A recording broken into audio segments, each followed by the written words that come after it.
Everyone, welcome to J blog. তো আজকে আমাদের মঙ্গলবার, তো আমাদের বাড়িতে নিরামিষ হয়। তো আমার চোখগুলো একটু কেমন কেমন লাগছে না, এই কারণ আমি আজকে সারাদিন ঘুমিয়েছিলাম।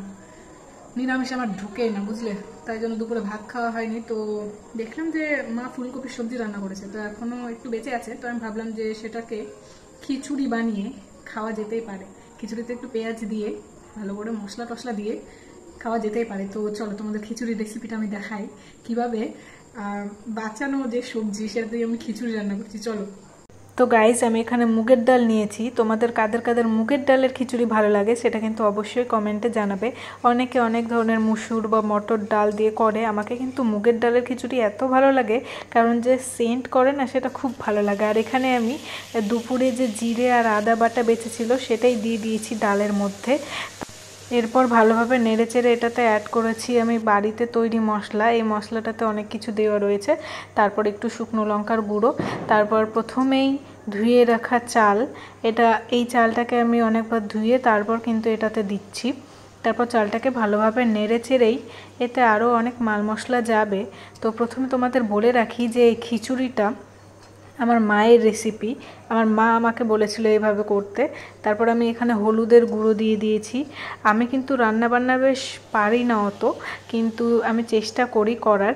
আর আমার মা কিন্তু এখানে বলে দিয়েছিল কি কি করতে হবে। এখানে দেখতে পাচ্ছ জল অ্যাড করেছি। আর হ্যাঁ, পরে কিন্তু আমি আরেকটু জল অ্যাড করেছিলাম। আমি জানতাম না যে চালগুলো ফুটে জলটা প্রায় শেষই হয়ে যাবে। তারপর একটু কাঁচা লঙ্কা চিড়ে দিয়েছিলাম।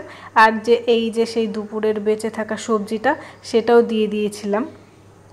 তারপর আবার খানিকক্ষণ নেড়ে চেড়ে এটাতে আমি দিয়ে দিয়েছিলাম নুন। এটা আমি আন্দাজ মতোই নুনটা দিয়েছিলাম। তো তোমরাও তোমাদের আন্দাজ মতো নুনটা দিয়ে দেবে, স্বাদ অনুসারে আর কি। তারপর খিচুড়িটাতে তো আমি বললামই যে আমার তো নিরামিষ খেতে ইচ্ছা করছিল না।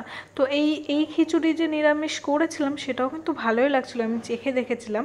কিন্তু তাও একটু পেঁয়াজ টেয়াজ অ্যাড না করলে ভালো লাগে না। তাই আমি এখানে আরেকটা কড়াইয়ে নিয়ে নিয়েছি তেল, তাতে দিয়েছি জিরে, শুকনো লঙ্কা 3-4টা, আর এটাতে দিয়ে দিয়েছি পেঁয়াজ কুচি। তারপর এটাকে ভালোভাবে একটু ভেজে নিয়ে তাতে অ্যাড করেছিলাম শুকনো লঙ্কার গুঁড়ো সামান্যটুকু, আর একটু হলুদ দিয়েছিলাম কারণ খিচুড়িতে আমাকে হলুদ কম মনে হচ্ছিল। তারপর এটা ভালোভাবে ভেজে টেজে আবার এটা খিচুড়িতে দিয়ে দিয়েছিলাম। আর এখানে দেখো খিচুড়ির কালারটা কি সুন্দর এসেছে। আর এই যে এই ভাজা করা এটাকে কি যে বলে আমি জানি না, কিন্তু হ্যাঁ, এটা ডালেও করে আবার খিচুড়িতেও করে, তো ভালোই লাগে খেতে। আর আমি একটু ধনেপাতা খুঁজছিলাম, ফ্রিজে দেখলাম ধনেপাতা নেই, মা বললো শুকিয়ে গেছে। ফ্রিজের মধ্যেও ধনেপাতা শুকিয়ে যাচ্ছে আজকাল। যাই হোক, তাই জন্য ফেলে দিয়েছিল। তারপর খিচুড়িটা একটু যখন নামাবো তখন নামানোর সময়ই কিশমিশ দিয়ে দিয়েছিলাম। কিশমিশের সাথে কাজুটা দিলে আরও ভালো লাগতো, কিন্তু কাজুটাও শেষ হয়ে গেছিলো। বাড়িতে যখন আমি কিছু রান্না করি তখনই সব কিছু শেষ হয়ে যায়।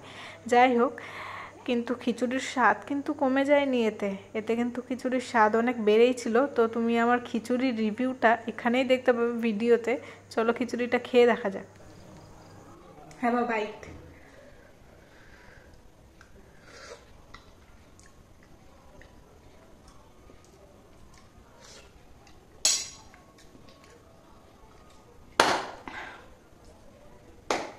নিজের তৈরি খিচুড়ি বলে বলছি না, সত্যি দারুণ হয়েছে। লবণ ঠিক হয়েছে, সবকিছু পারফেক্ট আছে। আমি তো এটাকে 10-এর মধ্যে 8.5 বা 9 এটাকে আরামসে দেওয়া যাবে। এত সুন্দর স্বাদ হবে আমি ভাবতে পারিনি, সত্যি বলছি।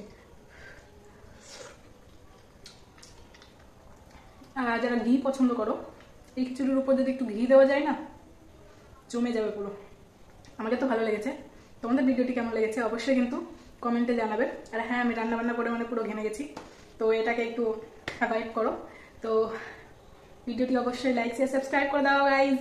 Tata, by.